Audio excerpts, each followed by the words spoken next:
I'm Czesław Kiński. And I am Jacek Łagód. And today we're going to talk about one of the world's most common fears. It's not really surprising that a lot of people are afraid of snakes. Or spiders. What is a bit unusual, though, is that some people, actually quite a big number of people, are afraid of mirrors. And it's quite common to find people who are afraid of traveling by plane. But one of the most common fears that some people might find quite unusual is the fact that a lot of us are afraid of public speaking. And that's why today we're going to talk about how to prepare for this, because we think that getting prepared is probably the best way to overcome your fears. So we're going to show you how to speak and what to say. So let's watch a video of two teenagers who are going to present in what way you're supposed to talk. And we have a little task for you. While you watch the video, please decide in which order the following appear and make a note of what the speakers say about each of them.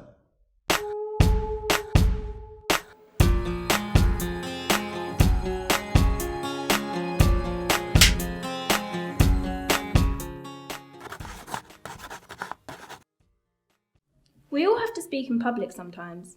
Maybe we need to give our ideas or answers to the rest of the class. At university, students often have to give presentations to show they understand something.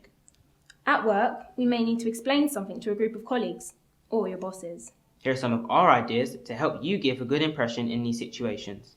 First of all, stand up straight. When you stand up straight, you look confident and secure. Use hand gestures, but not too much, otherwise they won't be listening to what you're saying, they'll be looking at your hands. Look up at the people you're speaking to. This can help you keep their attention. It can also help you see if they're interested and understand. Speak at the right volume. Not too loud or they might be uncomfortable, but not too quiet either. Otherwise they won't understand what you're saying. So, in the video first, they talked about the body posture and how you need to stand up straight to look confident. And then they also mentioned using hands and that you have to use gestures, but not too much. Finally, they told you to use your eyes. Keep looking at your audience so that you help them pay attention to you. And now, we'd like you to watch the second part of the video and again do a little task. And decide which 4 of these ideas appear in the recording.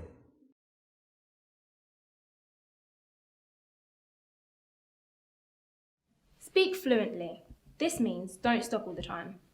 If you speak too slowly, people may lose interest.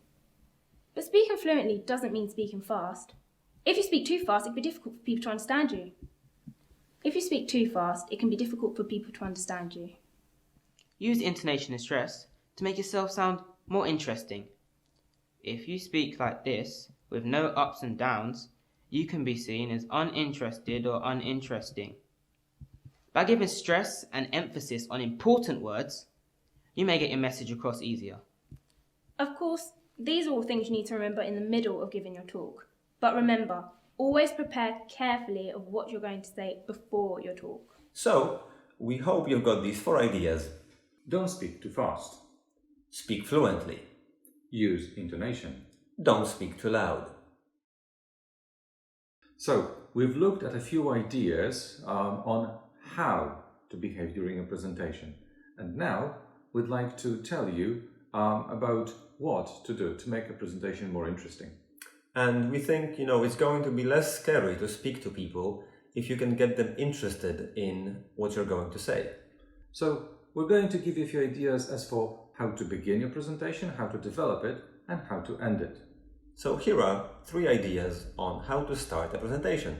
You can begin your presentation with a meaningful quote that is to do with the topic of your presentation. Or you can involve your listeners by asking them a direct question.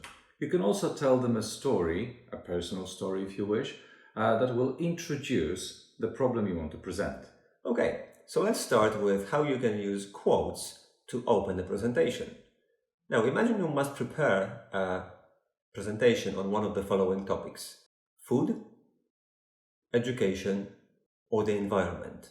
And now here are 3 quotes which you could possibly use to start your presentation.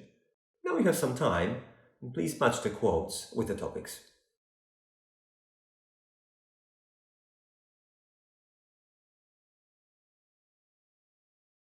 The next way in which you could begin a presentation is by asking your audience a personal question.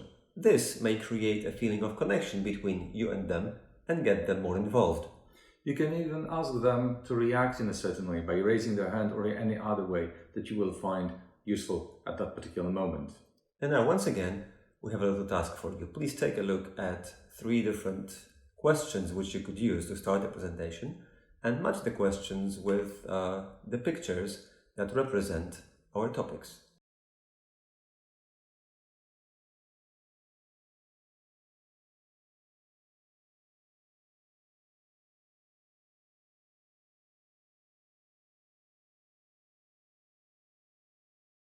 Another way in which you could start a presentation is by telling a story.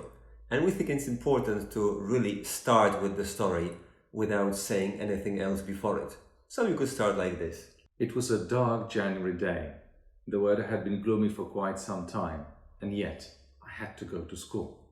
I was angry, and I clearly remembered I wished I could stay at home on that day. I was walking really slowly, hoping to miss the bus to school.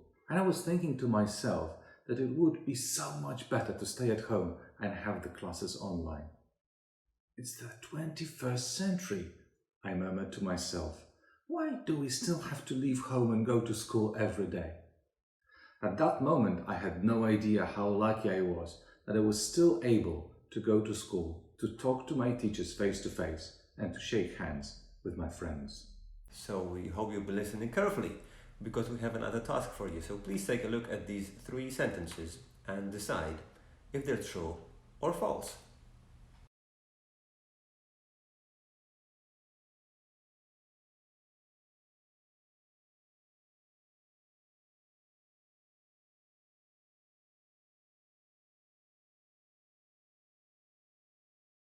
Alright, so we've looked at 3 ways in which you can begin a presentation, and now we'll give you one important piece of advice on how you can go on with the main part and develop your presentation. Well, in the beginnings, we showed you an idea, or we gave you an idea how to introduce the topic of food in your presentation. So if you want to continue, you have to organize your presentation from the most important argument you want to make to the least important argument. If you want to talk about how food can be good for you, you might start with telling everyone how healthy food keeps you fit and energetic. Then you may, outline the idea that eating together with your family and friends helps you feel happy. And finally, you may talk about different kinds of food that keep you happier and more relaxed because of the chemicals they contain, like for example, chocolate. Okay, so once again, whatever the subject of your presentation is, we think it's always a good idea to start with the strongest arguments first and then move to your other arguments, or perhaps start with something that's the most important thing and then move on to the less important things, or start with a description of the general picture and then move on to the details. So now, let's talk about the endings. We think it's a really good idea if your ending is somehow connected with your beginning, because it shows that what you wanted to say was really well planned. So if you started your presentation with a quote, you can end with relating the quote to your audience and the present situation. And if you started with the question, you can go back to this question and perhaps offer some kind of answer. And finally, if you started with the story, you can finish the story and comment on its meaning. So let's take a look at the first way in which you could finish a presentation. If you started with the quote, you can add something to it. Only when the last tree has died will we realize that we cannot eat money. So I hope you think twice before you print your next document. And if your opening quote was "anything is good if it's made of chocolate," you can follow that with the words, "or is it? Maybe there are other things good for you." Or if you started with the last quote, learn as if you were to live forever. You could just add every day. If you started your presentation with a question, it's a good idea to finish it with the same question, but providing an answer or giving a thought or two on what you've just discussed. For example, if you started with the question, have you ever felt that what you're learning at school isn't really useful? You may finish by saying, well, now you realize that what isn't useful now may be useful in your near future. Or if your question was, when was the last time you ate chocolate? You could follow this with, do you feel like having a piece of chocolate now? And if you began with, do you know how much plastic your family throw away every day? You could finish by saying, well, actually, it's not that important what you did yesterday. Let's hope that tomorrow we'll throw away less. The last way to finish your presentation is by referring back to the story you told at the beginning, like this. I'm sitting at my computer waiting for the online lesson to begin. The weather is beautiful outside, but I'm not going to meet my friends at school because of the lockdown. Now I understand that school is important for many reasons. It's a place where I can learn about the world, but also start new relationships and have fun with my friends. We'd like to finish by saying that we know that public speaking is really, really stressful and that we understand how scary it can be at times. But we also think it's very useful, and it's going to be useful while you're still at school. It's going to be useful when you go to university, and even more so in your adult life. So maybe we should finish our lesson now. Or maybe not. Let's just give you another quiz. Let's see how well you can remember the quotes from today. So please take a look at them and decide what the missing words are.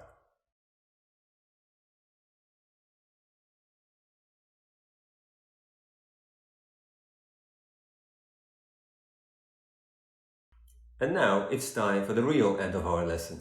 We hope that your next presentation is not going to be scary at all. Or actually, that it can even be lots of fun for you. Thank you. Bye! Bye.